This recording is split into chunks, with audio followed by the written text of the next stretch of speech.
Sungguhnya di antara ibadah yang disyariatkan dalam Islam adalah berkhulwat ma Allah, berdua-duaan bersama Allah Subhanahu wa taala. Oleh karenanya Allah memuji orang-orang yang berkhulwat bersama Allah dalam rangka untuk mengagungkan Allah Subhanahu wa taala. Seperti dalam hadis kata Rasulullah sallallahu alaihi wasallam, sab'atun yudhilluhumullah fi yaumin la dhilla illa dhilluh. 7 golongan yang akan dinaungi oleh Allah pada hari kiamat kelak. Di hari tidak ada naungan kecuali naungan Allah, yaitu tatkala di padang mahsyar, tatkala matahari jaraknya 1 mil. Di antara 7 golongan tersebut kata Nabi sallallahu alaihi wasallam, rajulun dzakarallaha khaliyan fafadat ainah. Seseorang yang dia bersendirian mengingat Allah, dia mengingat Allah dalam kondisi bersendirian. Fafadat ainah, maka dia pun menangis. Di sini Nabi mengatakan rajulun dzakarallaha khaliyan. Seorang yang sedang berkhulwat bersama Allah sendirian, kemudian dia ingat Allah, maka dia pun menangis, ya. Ini menunjukkan bahwasanya seorang berkhulwat berdua-duaan dengan Allah ini perkara yang dituntut dalam syariat. Karenanya di antara hikmah yang disebut oleh para ulama, kenapa kita dianjurkan untuk i'tikaf di akhir bulan Ramadan?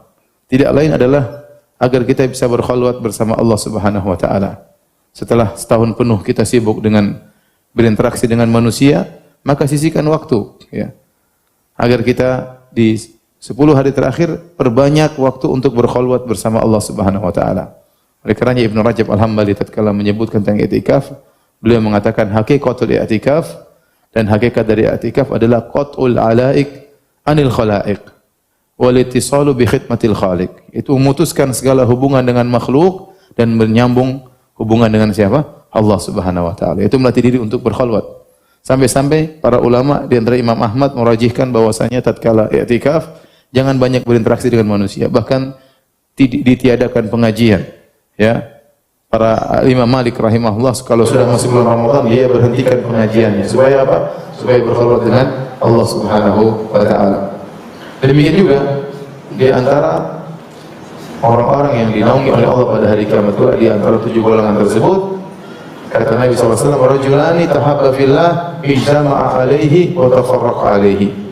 2 orang yang saling mencintai karena Allah Subhanahu wa taala. Mereka berkumpul karena Allah dan mereka berpisah karena Allah Subhanahu wa taala.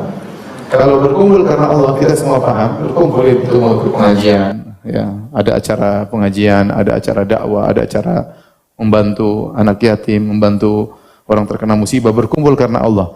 Tapi Allah juga, Nabi juga berkata, wa tafarraqa alaihi, berpisah karena apa? Karena Allah. Apa maksudnya berpisah karena Allah? Sebagian ulama mengatakan maksudnya setelah mereka bersama-sama karena Allah, mereka juga harus berpisah karena Allah.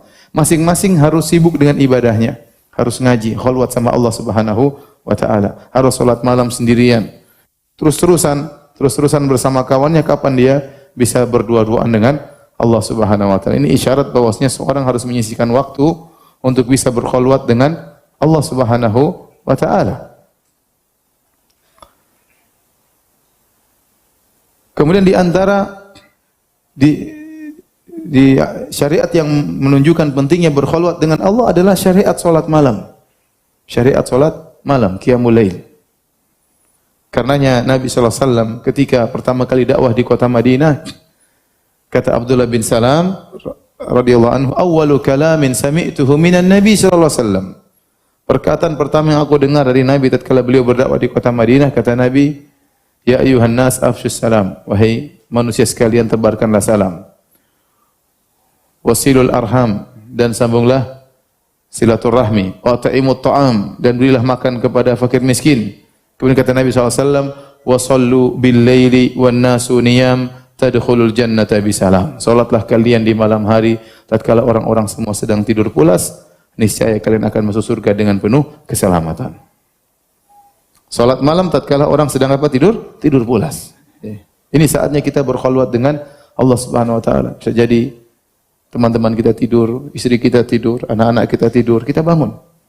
Dekatkan diri kepada Allah Subhanahu wa taala.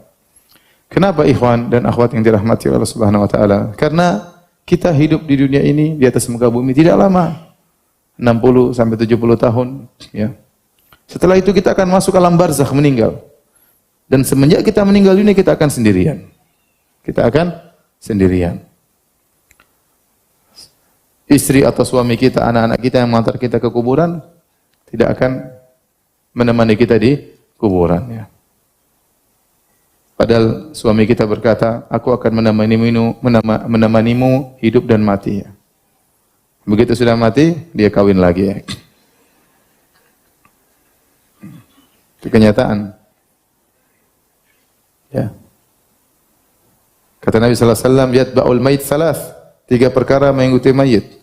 Ahluhu wa maluhu wa amaluhu. Fayarji al-itsnan wa yabqa wahid. 3 perkara ikut, yang 2 pulang, yang 1 menemaninya dalam kuburan. Yang pulang adalah keluarganya dan hartanya. Mungkin dia diantar pakai mobil, mungkin ada pembantunya, budaknya, antar dia, istri dan anaknya.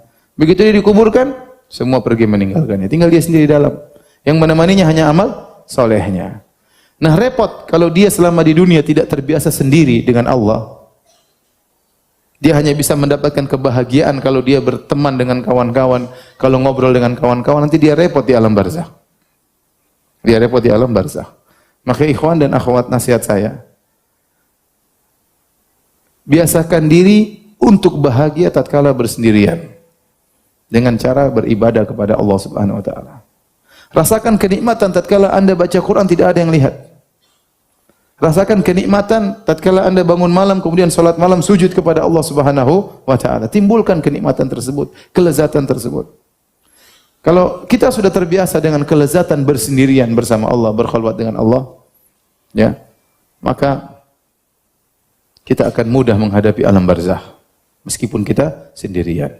Meskipun tidak ada istri kita, meskipun tidak ada anak kita, tidak ada teman-teman kita, kita akan mudah menghadapi alam barzakh. Masalahnya kita di alam barzakh bisa lama sekali. Bisa jadi kita menunggu hari kiamat, entah kapan datang hari kiamat. Sebagian nenek moyang kita sudah ratusan tahun dalam alam barzakh.